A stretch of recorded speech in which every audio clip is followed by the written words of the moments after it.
Hello আমার বন্ধুরা, যারা আমার ইউটিউবে ভিডিও দেখেন বা দেখো, তাদের জন্য আজকে একটা প্রভু রাম এবং হনুমানজির ড্রয়িং করছি। তো আমি আগে পেন্সিল কেস দিয়ে আউটলাইনটা ড্রয়িং করছি। আমি এখানে দেখতেই পাচ্ছ যে তোমরা বা আপনারা দেখতেই পাচ্ছেন যে আমি কোনো গ্রিড মেথড ইউজ করছি না, কারণ নর্মালি যেমন আমি অবজার্ভ করছি ছবিটাকে, সেইভাবে আমি ছবিটা আউটলাইনটা ড্র করে নিচ্ছি।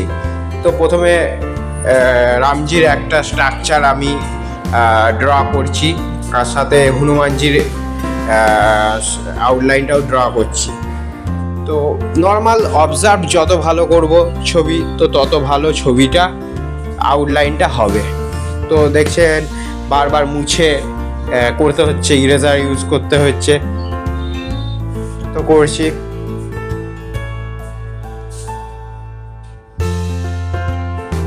গ্রিড মেথড ইউজ করলে ছবি পারফেক্ট আসে, যে শেপগুলো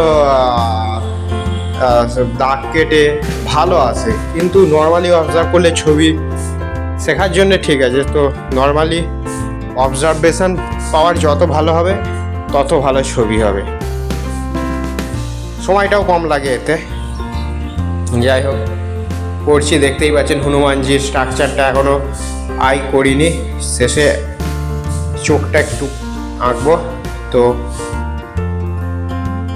করছি, আস্তে আস্তে ফুটিয়ে তোলার চেষ্টা করছি। আর আমার চ্যানেলের ছবি ভালো লাগলে লাইক দেবেন, সাবস্ক্রাইব করবেন।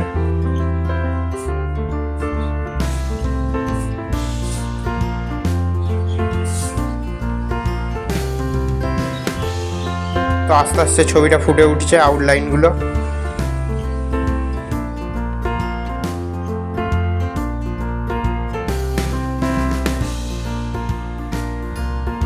ধনুকটা করলাম, আর এই যে চোখগুলো করছি এবার।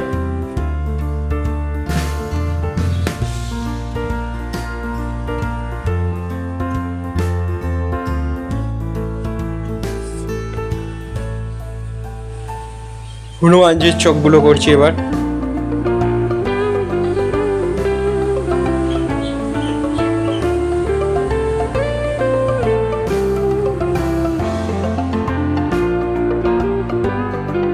যে পশ্চার আছে সেই পশ্চার ধীরে ধীরে ফুটিয়ে তোলার চেষ্টা করছি।